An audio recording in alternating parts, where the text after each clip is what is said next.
These lights are bright. Good morning, everyone. My name is Joel Ponce, and today I'm here to talk to you about Web3 and the future of retail. So for the last decade, I've worked with major brands to help drive sales of products in-store and online, whether it's with brands themselves, IP, or content creators. I've been in crypto since 2017, and I dove deep into the space of Web3 starting early last year. So I always find myself juggling these two hats of what I'll call my crypto Web3 native approach and then corporate America in some cases. These aren't always complementary, but I think they can find a place to live together to really build this as a sustainable ecosystem moving forward. So let's start with some key drivers of culture. And I think it's an important place to start because it starts getting us into the mindset of what is likely to continue working in this space. So you've seen music and sports play a major role in all of our lives, and they will continue to do so for generations to come. But it's no surprise that gaming has taken a front seat. And I believe that those that understand gaming culture and gaming dynamics will really perform best in this place. Everything from character development, world building, and game economics are probably some of the most important things to have top of mind. But as we think about this, I do think it's important to kind of ground ourselves in why does this matter? Why does it matter for brands? Why does it matter for collectors? Because you do need to think about both. From a brand perspective, this is by no means all-inclusive, but I think it's helpful. So verifiable ownership and authenticity. I think it's most obvious and evident with luxury brands as well as ticketing. That said, it goes far beyond that ecosystem. And from a collector's standpoint, this gives you digital ownership and rights. You have smart contracts facilitating perpetual markets, and that allows collectors the ability to resell those digital assets and monetize that moving forward. You have a new way to engage your customer base and audiences in ways that you didn't have before. You actually have the ability to reach new audiences that may never have been able to interact with you because now you can provide digital assets. So this is new, interesting, and unique, and something you should think about. How do you reimagine your brand in a totally digital ecosystem? And then from a collector standpoint, this gives you access to people, places, and things, whatever the brands choose to unlock to make available to you. Now, the holy grail truly is loyalty. How do you get some sense of loyalty? And I think that only happens if you truly mean something to somebody. You ideally want to drive some semblance of loyalty beyond reason. And the only way to do that is to really add value long-term and have them top of mind first and allow them to co-create together. And community truly is the glue that brings all this together, and it's something that both parties need to contribute to in order for something to be a success. So these are a few different things that I've seen in my diving into the space, if you will, that I believe will be meaningfully important as we build the future of commerce. Tom Bilyeu talks about Web3 being wallet aware. I think that's really important. The fact that it's going to recognize and reward ownership. And I think we should build accordingly. It's going to facilitate this direct avatar model where you're going to be able to decide what are my brand values and what communities align with those brand values to allow them to opt in to whatever it is that I'm doing. It's also going to embrace airdrops. You're going to be able to lead with value and offering something for free because all of a sudden you have long-term economics that you get to benefit from in secondary markets that weren't possible before. I think that's a great way to start in getting into the space. Digital twins are often talked about in terms of our digital identities and what that means in terms of, do I want my PFP to look like me or me to look like my PFP? But I think it'll go beyond that. I do see a world where toys at retail, for example, may have a digital twin associated with that as well and have a game-like experience beyond the physical toy that you purchase in store. Think about fan tokens, maybe as governance tokens. You can take a passive viewer and consumer and turn them into an active participant in your story. I think that's really, really important.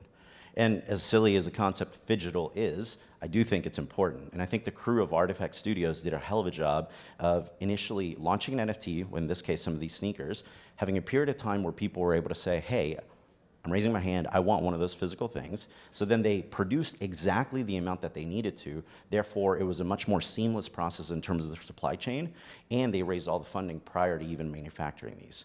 So again, a significantly better process than what was possible before. Now, what are ways that brands can participate?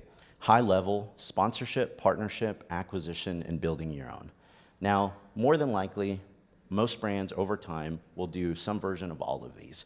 And they all require a different level of commitment in time, energy, and effort. But for the purpose of today, I'm going to highlight two examples we're going to go deeper on, and then some highlights just next that I think are the partnership approach. So let's start with Doodles. Bear partnered with Doodles to create this immersive experience at South by Southwest where you were truly able to live within the environment of the Doodles brand. This is important in brand building and building equity over a long period of time, and it allows you to live in that environment, not unlike a theme park experience. I went to the FUO experience and the paint party earlier this week. It felt similarly so. I could see that being truly something special that connects with people, and I could see kids loving those type of things. So think about this across ecosystems. People tend to ignore what's worked in the past. I think it's important to keep those things top of mind. Licensing. I think licensing is going to be a really meaningful part of this business. Mattel did this partnership with VeeFriends to launch the Uno cards. This further validated the VeeFriends community, and it actually gave brand new buyers to Mattel that probably wouldn't have purchased that to begin with. Chipotle, I get that's a centralized metaverse environment, but they created this gaming experience where if you participated in the burrito maze, which I love the name, you were able to win a coupon to get a burrito in store. You drove sales nationwide at physical storefronts. This is incredible. And then most recently, Budweiser announcing a partnership with Zed Run, getting into the gaming ecosystem. But let's dive deeper into two examples. VeeFriends Book Games, in my opinion, is the best I've seen in terms of driving sales of physical products. The process was really good, but the dynamics that they thought about, I thought were genius. If you just have NFTs with purchase with everything and you have an unlimited supply, it's gonna mean nothing to anybody. What they did was really smart though. They decided, hey, buy X number of books, claim NFTs at some period of time, have the ability to use those tokens right away if you want to, and in this case for an exchange to get other NFTs, or hold on to them, have a chance to get VeeFriends Series 2, or burn them from some special tokens within the VeeFriends Series 2 ecosystem. Gary talks about VeeFriend Book Games being a game that's played forever. This is now an ecosystem that is gonna forever allow people in that space to engage with them. This is really important. So again, game-like economics. And then, once again, Artifact Studios. There's two key parts of this ecosystem that I want to highlight: the PodX ecosystem and the CryptoKicks. I bring those up for a few reasons. They're creating different platforms, but beyond those different platforms, they're literally giving you a blank canvas for the community to build on top of. So the PodX ecosystem recently had a creator challenge, where all sorts of people, some that knew Blender and tools like that before, participated, others that learned it for the purpose of participating, and they started creating their own skins for these spaces. People literally have storefronts where they sell digital furniture to outfit these spaces. And the people that won will now get a chance to have an official artifact, NFT, in the platform where they'll get to share financial upside in. It's incredible.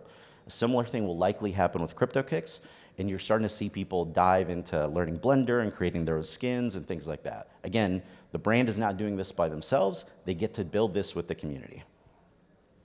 And to wrap it up, I think it's worth taking it back to basics. As exciting as the space is and as innovative as I believe it is and impactful as it will be, I do think we need to crawl, walk, run.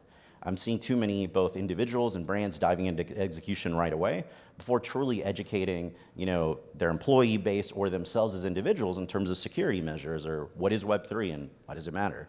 What role do I want to play in here? What value do I want to add to the ecosystem, and how do I reward those that built me up to be who I am today moving forward? How do I think about my brand in a totally different way that I wouldn't have imagined prior to digital assets being something that could be owned and co-created on top of by the community? And then execution. Again, will you build your own thing? Will you partner with others? And even if you partner, are you going to build some of the capabilities internally, or are you going to find others to help you source some of the technical infrastructure? I think it's important to think through all those. So anyways, all that to say, this space has been fascinating. I've never had so much fun learning about an ecosystem, and balancing, again, this crypto native and brand approach has been quite a joy. But if anyone wants to reach out and continue the conversation, I'm always happy to chat. You can find me on Twitter. You can add me on LinkedIn. I'm happy to talk to any brands or agencies or individuals in the space, and really just talk about what ways that you could start diving into the ecosystem and take baby steps moving forward to ultimately, again, lead with value. So thank you all.